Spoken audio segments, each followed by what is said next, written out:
काश चुनाव होते साहब, रोजगार बच जाता। काश चुनाव होते तो इतने दिनों तक रोजगार को बंद ना करना पड़ता। चुनाव होते तो आदेश फटाफट बुलेट ट्रेन की तरह निकाल भी दिए जाते। काश चुनाव होते तो इतना संघर्ष नहीं करना पड़ता। काश कैलाश विजयवर्गीय, रमेश मेंदोला सहित तमाम बीजेपी के जो बड़े नेता हैं वह इनका दर्द समझ पाते। काश अपनी रोटी बचाने के लिए सरकार की तरफ से कोई कानून होता तो आज इनकी रोजी रोटी बच पाती। काश विपक्ष में बैठे हुए नेता संकट की इस घड़ी में इनके साथ में खड़े होते तो, लेकिन यह जो काश है वह एक सपने की तरह ही है। हकीकत में मीलों दूर यह बात है। इंदौर की मेघदूत चौपाटी की हम बात कर रहे हैं, जहां पर लगने वाले हर ठेले से नगर निगम टैक्स वसूल करता है, चाहे जब इन्हें अवैध बता देता है और हटा भी देता है।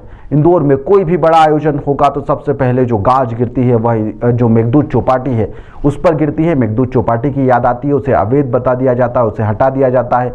और यहाँ पर जो दूसरी ओर हम बात करें तंग गलियों की और नालों के ऊपर बने हुए सराफा की, जी हाँ, जहां पर सराफा का जो रात को लगने वाला चाट चौपाटी के जो ठेले हैं वह उसकी एक पहचान बन चुका है, क्योंकि वह बड़े व्यापारी उससे जुड़े हुए हैं। तंग सी गलियां हैं, पार्किंग की सुविधा नहीं है, फिर भी सराफा सराफा है। वहीं पर दूसरी ओर मेघदूत चौपाटी छोटे व्यापारियों की है, लेकिन यहाँ पर बड़ी सी सड़क होने के बाद में भी चौपाटी अवैध है।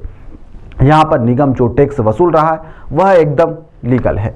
चुनाव का समय होता तो नेताजी आते, वादे करते और यहाँ पर निगम के मुखिया सहित प्रशासनिक लोगों को समझाते, बात करते और दुकान चल भी पड़ती। लेकिन अभी चुनाव का वक्त नहीं है, चुनाव कोसों दूर है।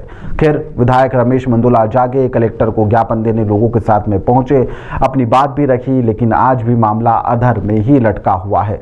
इंदौर में लगातार विकास हो रहा है और विकास अपने साथ साथ विनाश को भी लेकर आया है।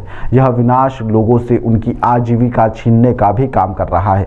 आप रो लीजिए, आप जाम लगा लीजिए, हुक्मरानों को इससे कोई फर्क नहीं पड़ता है। उन्हें जो करना है वह करेंगे। इससे यही साबित होता है कि इंदौर में मेट्रो प्रोजेक्ट का काम चल रहा है। ऐसे में चौपाटी की जगह खाली करना ही होगी। दर्द इन लोगों का सुनने की जगह यहाँ पर आदेश दिए जा रहे हैं। आप सोचिए, 400 लोगों का परिवार भी यदि यहाँ से चलता होगा तो एक घर के अंदर यदि 5 व्यक्ति होंगे तो यह जितने लोग इस यहाँ से निर्भर होंगे उनका क्या होगा। एक जमा जमाया रोजगार जब जाता है तो उसका दर्द वही समझ सकता है जिसके ऊपर बीत रही है। बाकी आप और हम इस दर्द को केवल बयां कर सकते हैं, लेकिन जो स्थिति है वह परिवार ही समझ सकता है और जान सकता है।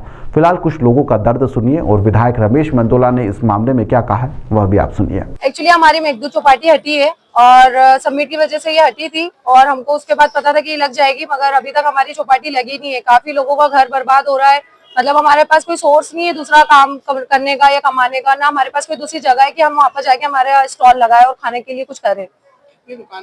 वहाँ पर 400 से 500 दुकानें हैं और 4 से 5 हजार लोगों का घर चलता है वहाँ से। हमारे पास कोई नोटिस नहीं दिया था, हम सब मिलके यहाँ पर आए कि हमारी दुकान चालू हो जाए। बस कितनी दुकानें वहाँ से हटी गई? 400-500 सारी पूरी चौपाटी खाली हो चुकी है वहाँ पर। अब आप लोग क्या कर रहे हैं इसके बाद? अभी हम कुछ भी नहीं कर रहे हैं, हमको दादा पे भरोसा है। बस हम उन्हीं के लिए आएंगे यहाँ पर कि बस वो हमारे लिए कुछ ना कुछ करे। दादा ने क्या बात की आपके तरफ से? अभी कुछ कंफर्म नहीं किया है उन्होंने बोला है कि वो आगे हमारे लिए बात करेंगे, हमारे साथ में खड़े हैं वो। कलेक्टर साहब ने क्या आश्वासन दिया? अभी उन्होंने भी हमको कुछ आश्वासन नहीं दिया, उन्होंने बोला है बस करते बात। नहीं, आपकी समस्या का समाधान हुआ तो आगे क्या करेंगे? अभी हमको कुछ नहीं पता है, हम लोग सब खड़े हैं, हमको बस दादा पे भरोसा है, हम लोग बस उनके भरोसे पे बैठे हैं। बस अब जो भी होगा उन्हीं के हाथ में। तो शाम को 9 बजे अनाउंसमेंट किया था यहाँ पर एक गाड़ी ने आके। बाकी हमारी किसी अधिकारी से कोई बात नहीं हुई है कि दुकानें हटाना है।